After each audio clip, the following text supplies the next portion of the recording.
Hello and welcome back to Educator.com and welcome back to Biochemistry.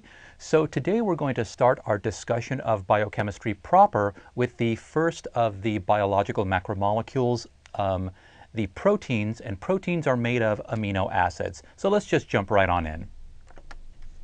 Okay, so of the biological macromolecules, proteins are the most abundant. So you have lipids, which are your fats, you have the nucleic acids, you have the carbohydrates, the sugars, and you have proteins. Proteins are the most abundant. Proteins are the ones that actually do everything. They're the workhorses of physiological systems.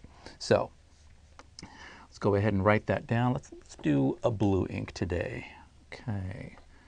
So, of the biological macromolecules,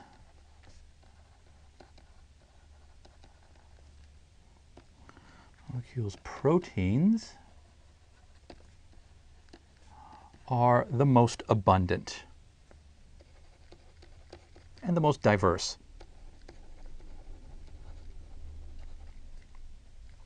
Okay. Proteins are made of amino acids strung together like pearls on a string, like beads on a string. So proteins are made up of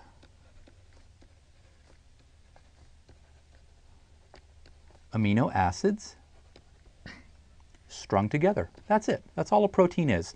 It could be 2 or 3 amino acids strung together, or it could be 1,000 amino acids strung together. That's it. Okay, so there are 20 common amino acids.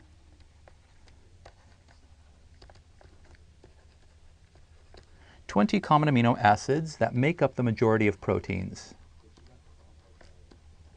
That make up, well, they make up all the proteins, but I'll go ahead and just write the majority because that's the way I have it written. That make up the majority of proteins. Okay, all 20 are actually called alpha amino acids.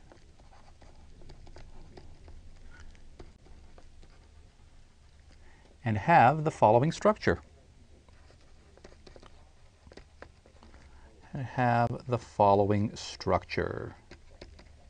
Okay, so we've got, let me see, where should I put this? That's fine, I'll go ahead and put it in this there. So we have C, COO, O minus, okay, have an H, we have NH3 plus, did I put a plus? Yes, I did, and we have R. Okay, so this right here, this is called the alpha carbon.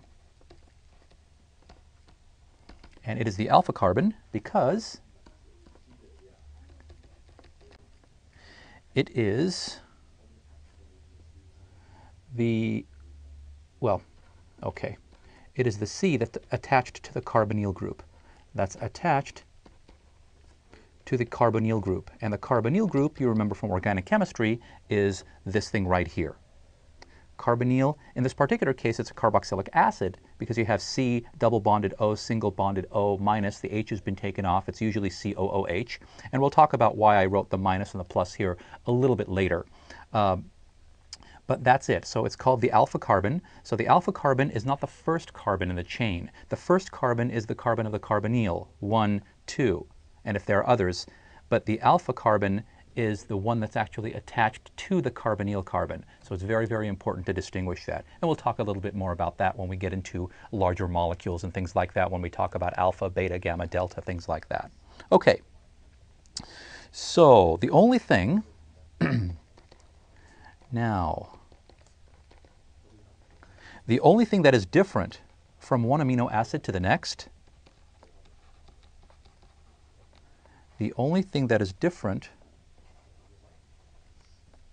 from one amino acid to the next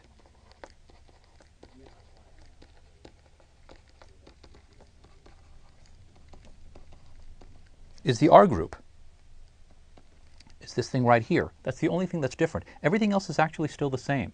So there is an alpha carbon, there's an H attached to it, there is an amino group, that's why we call it an alpha amino acid. This is the acidic group, the COOH, or COO minus. It's carboxylate. It's lost its hydrogen ion. So carboxylic acid, carbon, alpha amino acid. This is the only thing that changes for the 20 different amino acids. Okay, so different R groups give different properties.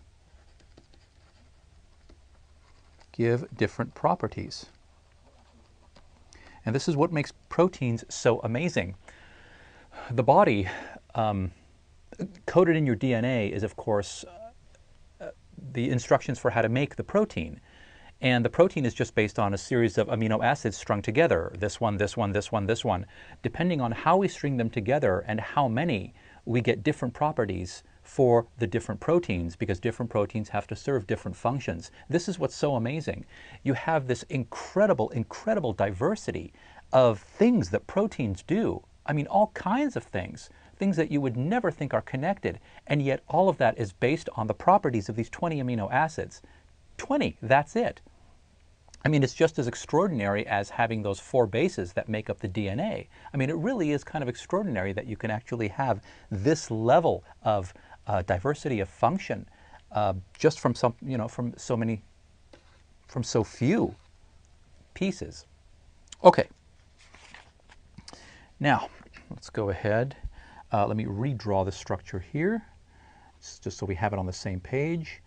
C O minus, there is an H, there is an R group, and there is an amino group, and I'll put 3, and I'll put a positive charge on the nitrogen.